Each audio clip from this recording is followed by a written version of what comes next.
December 30th, 1999.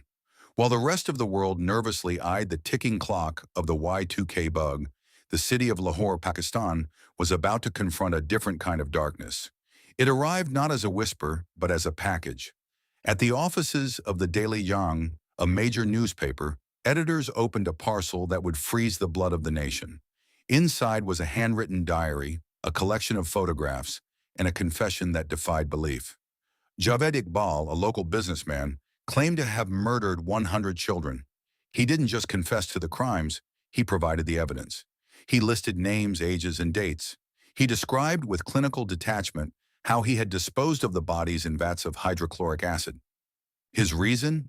A vendetta against a system he claimed had failed him. This wasn't just a confession, it was a manifesto of a monster. To understand how a man could kill 100 children without the authorities noticing, we have to look at the Lahore of the late 90s.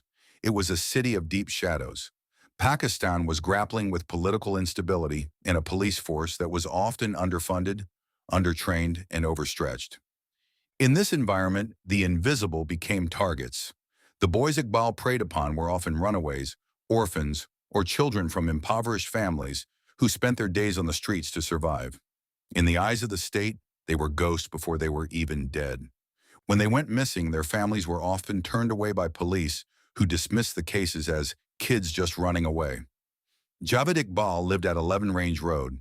To his neighbors, he was a quiet, somewhat eccentric man who kept to himself. But behind those walls lay a meticulously organized factory of death. Iqbal operated in the shadows for over 6 months before his self-exposure. He wasn't hiding from the police, he was mocking them. When investigators finally breached the house after the confession, they found a scene that would haunt them for decades. The air was thick with the acrid scent of chemicals. In the basement, they found 2 massive vats of acid. On the floor sat piles of shoes, tiny, worn-out sandals and sneakers, and a collection of ID cards. Iqbal had kept a ledger of his victims, a trophy room of the lives he had dissolved. The evidence was so overwhelming that the lead investigator reportedly had to step outside to vomit. The most chilling aspect of the Javed Iqbal case wasn't just the body count, it was the surrender. Serial killers usually run. Iqbal waited. After sending his confession, he vanished for a few weeks, sparking one of the largest manhunts in Pakistani history.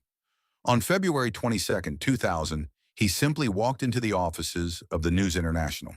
He didn't turn himself into the police. He turned himself into a journalist. He claimed he was afraid the police would kill him before he could tell his story. Iqbal's defense was a psychological puzzle. He admitted to the killings, but he framed them as an act of protest. Years earlier, he had been arrested on charges of sodomy and claimed he was brutally beaten and falsely accused by the Lahore police. He told the media, "I wanted to make 100 mothers cry, just like my mother cried for me." The trial was a media circus. The public was caught between a visceral desire for vengeance and a growing realization of the systemic failures that allowed this to happen. Iqbal was defiant.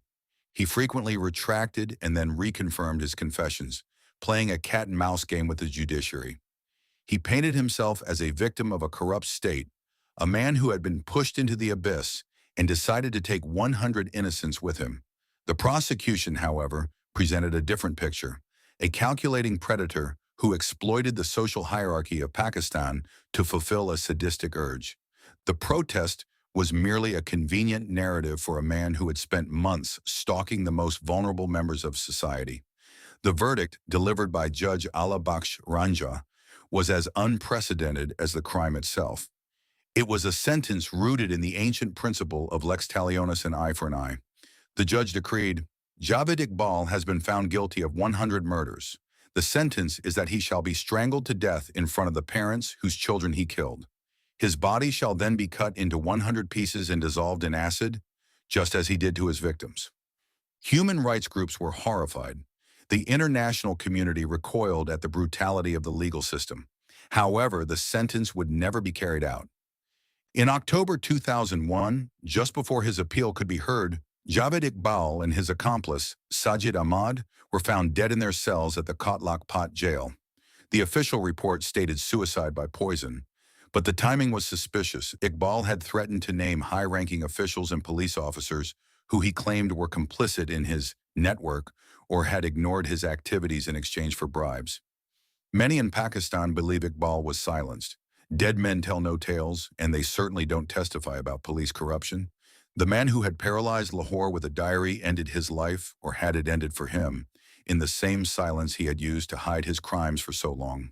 Today, 11 Range Road has been demolished, but the memory of what happened there remains a scar on the soul of the city. It serves as a reminder that the most dangerous monsters aren't the ones hiding in the woods.